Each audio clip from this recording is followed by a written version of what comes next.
सूत्रों को लिखने का प्रण किया अपने जीवन काल में। मिथिला के रहने वाले थे। सन 900 की बात होगी, 900 है ना, 900। अभी तो 2025 चल रहा है, 900वां वर्ष चल रहा था। भारतीय थे। मिथिला जानते हैं ना, जनकपुर मिथिला। अद्वैत वेदांत भाव के थे, जैसे वेद अद्वैत द्वैत अद्वैत वेदांत। अद्वैत वेदांत यानी कि एक होता है द्वैत, हम दो हैं, अद्वैत यानी हम एक ही हैं। तो शंकराचार्य लिनिएज के मान सकते हैं, अद्वैत वेदांत फिलॉसफी को मानते थे। उन्होंने अपने जीवन का लक्ष्य बनाया था ब्रह्म सूत्र, वेदांत सूत्र, और बस इसका भाष्य लिखना, कमेंट्री लिखनी है मुझको, टीका लिखनी है। तो एक बार उनकी जो माँ थी, उन्होंने एक कन्या को पसंद किया उनके लिए और बोली कि मैं तुम्हारा विवाह करना चाहती हूँ। तो अपनी माँ को बोले ठीक है ठीक है। वो अपना वेदांत सूत्र की कमेंट्री लिखते रहते। बोले ठीक है ठीक है। वचस्पति मिश्र नाम था उनका। तो उनकी विवाह किस दिन हुआ? व्यास पूर्णिमा के दिन, जो गुरु पूर्व के नाम से आषाढ़ के महीने में आती है ना, गुरु पर्व बनाते हैं, तो उसमें व्यास पूर्णिमा भी कहते हैं। वेद व्यास जी का जन्म भी होता है। उस दिन उनका विवाह हुआ और उन्होंने कभी विवाह के बाद अपनी पत्नी को देखा नहीं। और उनकी पत्नी प्रतिदिन उनके लिए भोजपत्र धोकर के तैयार करके रख देती थी कि आज ये वेदांत सूत्र लिखेंगे।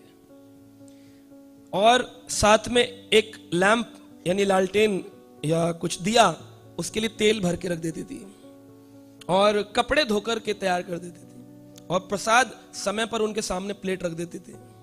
लेकिन वो इतने तल्लीन थे किसमें? वेदांत सूत्र। एक दिन उन्होंने रात्रि काल में देखा कि एक स्त्री घूम रही है कुटिया के अंदर। बोले ए, तुम कौन हो? तुम कौन हो?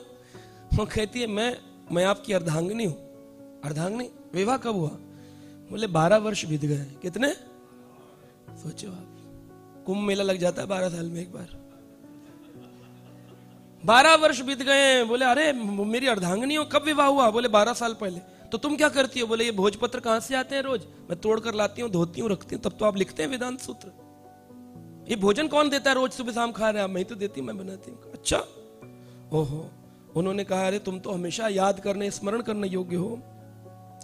लेकिन मेरे जीवन का लक्ष्य था वेदांत सूत्र, और मैंने सोचा था वेद लिखने के बाद वेदांत सूत्र का प्रचार करने के लिए मैं संन्यास लूंगा और अपनी कमेंट्री को पूरे भारत में ट्रेवल करके प्रचार करूंगा, परिव्रजकाचार्य बनूंगा। तो उन्होंने कहा कि आप चिंता मत करिए, मैं आपके पूरा जीवन आपके रास्ते में नहीं आऊंगी। अब तक नहीं आई हूं, आगे भी नहीं कि मैं पुत्र की कामना करूं, आपसे कुछ मांगू। मैं आपके रास्ते में, ये देखिए पत्नी होती है। ये नहीं तुम्हारी मालाएं बहुत चल रही हैं आजकल,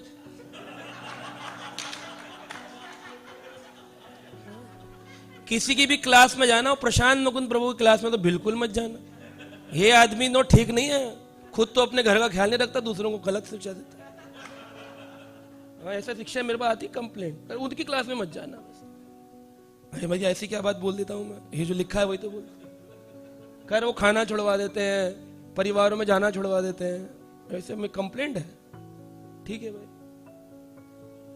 ये मंदिर तो आ रहे हो ना, ये बहुत है, प्रभुपाद जी से जुड़े हो। ठीक, कथा मत सुनो इनकी, बहुत सारी कंप्लेंट है। लेकिन वह जो स्त्री थी, उसने अपने पति से कहा मैं तभी तुम्हारे जीवन में, तुम्हारे प्रचार, तुम्हारे भक्ति के रास्ते में नहीं आऊं। तो उन्होंने पूछा तुम्हारा नाम क्या है? 12 साल बाद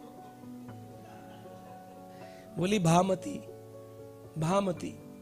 तो उन्होंने अपनी वेदांत सूत्र को मेन पेज लाए और शाही उठाई और लिख दिया, इस कमेंट्री का नाम है भामती टीका। भामती टीका। और उसी दिन जब उसने बोली दिया तो वो अपना ग्रंथ उठाए, भामती नाम दिए। बोले मैं और मेरे शिष्य सदा तुम्हारा स्मरण करेंगे तुम्हारे नाम के रूप में, परंतु मैं घर में नहीं रह सकता हूं। वो संन्यास लेकर चले गए। कोई संतान नहीं, कोई रिलेशन नहीं।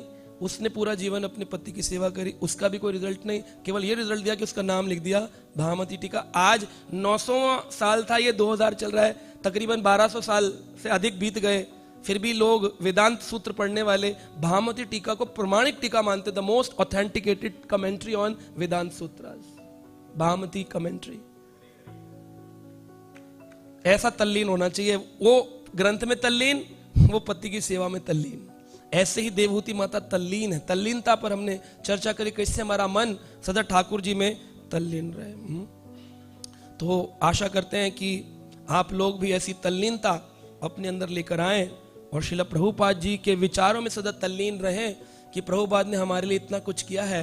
हमने अपने भक्त जीवन में कंट्रीब्यूशन अगर देखा जाए कितना है हमारा इस मूवमेंट के लिए, रोज अपने को एनालाइज करना चाहिए, मेरा प्रतिदिन कंट्रीब्यूशन कितना है।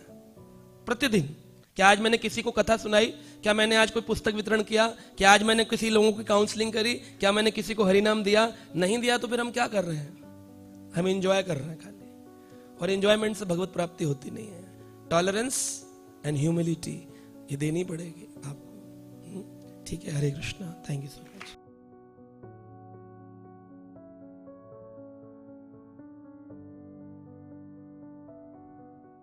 Subscribe now and press the bell icon. Never miss an update.